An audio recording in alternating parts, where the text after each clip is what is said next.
Hello, today we are going to study the rubbing technique, which is another spinning process, another kind of spinning process. So, rubbing technique is actually also called as self-twist spinning. So, let us first see the concept on which this particular spinning works.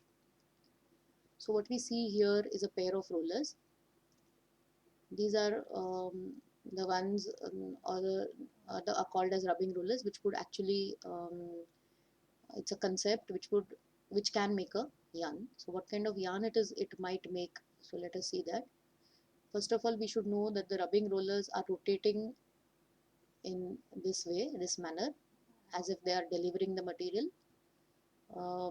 So with this kind of rotation, they would be if nothing else would happen, they would just be delivering some material over here. But as we can see, there is a rubbing process which is happening.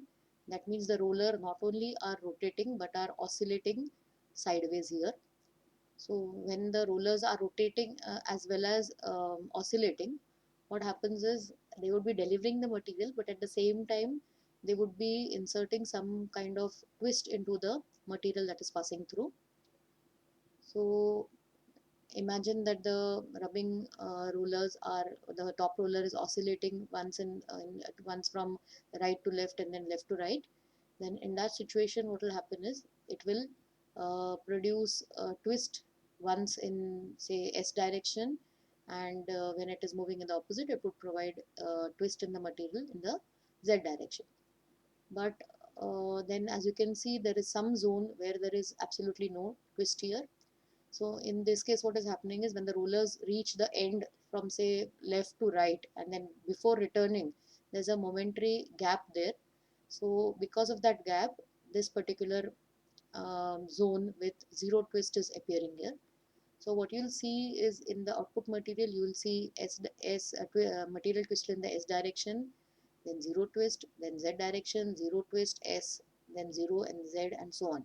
So you will get an alternating sections of these three types of zones in the delivered material. So now this kind of yarn that is being produced by this rubbing technique, will it be useful for us? So when you think about it, if these are normal fibers that we are feeding, then these fibers would not have any kind of twist in this region, and they would be extremely weak here and immediately break, because without twist, this particular area will have no strength at all. So this kind of yarn would be absolutely useless for any kind of further processing. So this concept is being explained here. A fiber strand is passed between reciprocating rubbing rollers, and it takes up turns of twist but in alternating direction over a short length in Z and S directions. The untwisting moment releases these turns of twist. Now what happens is whenever there is a strand or anything that is being twisted, so there is always a tendency for the material to untwist itself in the opposite direction. That means if this material here is twisted in the S direction, it would always try to open itself out and come to a stable position by untwisting itself, and it will start rotating in the Z direction. So with this background, let us see the next step in producing this kind of yarn, because this single yarn will not give me um, any usable kind of material. So we need to do something more, and let's see what we need to do actually to produce a somewhat usable yarn. So what we need to do is, actually we cannot feed or get just one single yarn and expect to get enough strength into it. What we need to do is feed another yarn or roving side by side, and then try to make a yarn in this manner. So suppose we do this, then let us see what happens. Suppose we were to feed two rovings into the drafting system and then the rubbing rollers.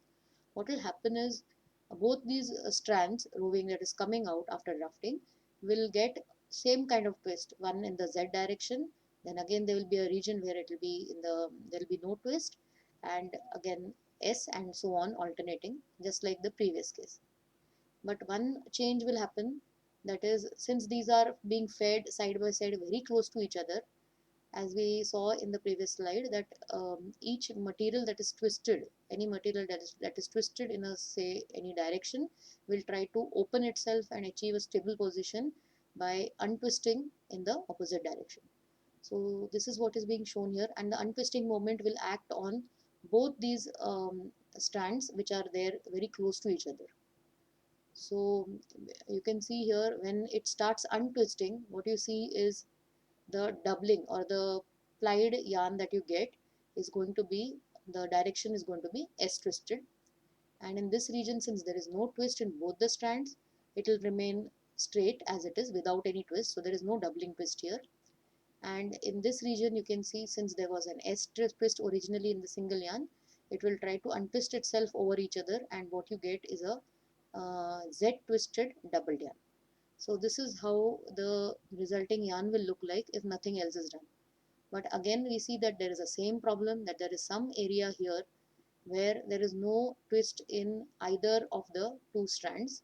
So again, we see that this kind of yarn is going to be useless, and we will not be able to process it any further, since this region will be very, very weak and will possess no strength. So again, this is being explained here in this slide. If two fiber strands with same twist direction pass parallel to each other, closely adjacent to each other, then the untwisting moment can no longer act separately on the individual yarn, and it acts on both together to twist the yarns around each other. The twofold thread is obtained with a continuously changing direction of twist, Z twist where S is present in the individual yarns, and S twist where the yarns have Z twist. However, since the stroke of the rubbing rollers has reversal points, there is always a small length of strand left without twist, that is this area, between each section of Z twist and the adjoining section of S twist. The plied thread will also have no twist in this zone. Such a thread has no strength. It cannot be wound up or subjected to further processing. So that means even this yarn will fail. So we go to the next step and see how we can make this yarn work for us. So what we do is basically just feed the second strand with a slight phase shift. Phase shift means I've just changed the way the material comes out from the rubbing roller nip. Just I've given a distance, like, you can see that if I were to just um, pull this strand up slightly a little bit, so this is how it will look like. So as you can see, if I were to give this kind of a phase shift, what happens is this yarn which has got Z twist will come opposite the yarn which has got zero twist. And since this is Z twist, it has got some kind of untwisting moment, and it will try to turn itself in the S direction. What you see is a resulting a doubled S twisted yarn. Now we can look at this region where again you can see, let's see this region here. You have a Z twist here, Z twist here, and a S twist here. Okay, let us see only this much part, this region here. This is over up to here. Then we look at from here to here. What we see here is, in this there is a Z, and in this strand there is S. So what happens in this case is both are trying to untwist. Z will try to untwist itself in the S direction to twist this, whereas the S twisted yarn would try to untwist itself in the Z direction. So both the moments will cancel out each other, and the resulting yarn will have zero twist, something like this, where the doubled yarn will not have any kind of twist. But if you observe closely, this particular yarn here in the singles will have some amount of twist, because the originally singles yarn had some twist, Z or S, so they will be reflected here. There is S twist here and Z twist in this particular yarn. So even if this doubling twist is not there in this particular length of yarn here, there will be some amount of twist in the singles yarn that we can see very clearly over here.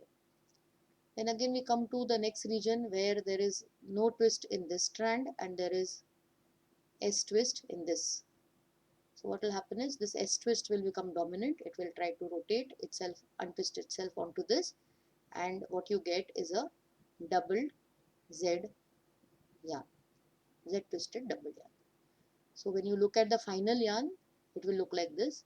It will either have S twisted double yarn, or it will have a zero twisted region. But in this case, the difference between the previous case and this is that the earlier one, as you can see, there was a region where there was no twist in either of the singles yarn, whereas in this case you see some kind of twist in both the singles yarn, even if the double yarn has no twist.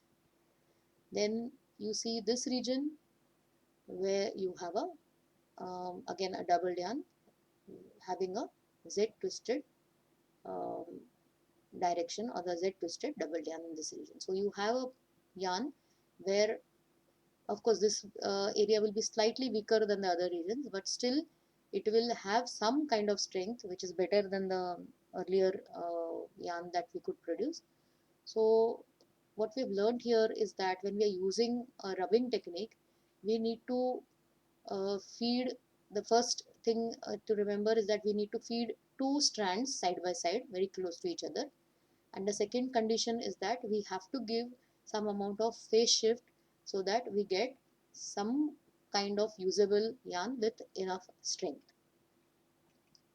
So in order to obtain adequate strength despite these twist free zones, the two yarns cannot be allowed to run parallel, but instead they must be passed through with a relative phase shift. Then S twist will be generated in the plied yarn wherever one yarn has Z with zero twist in the second yarn, or where both have Z twist.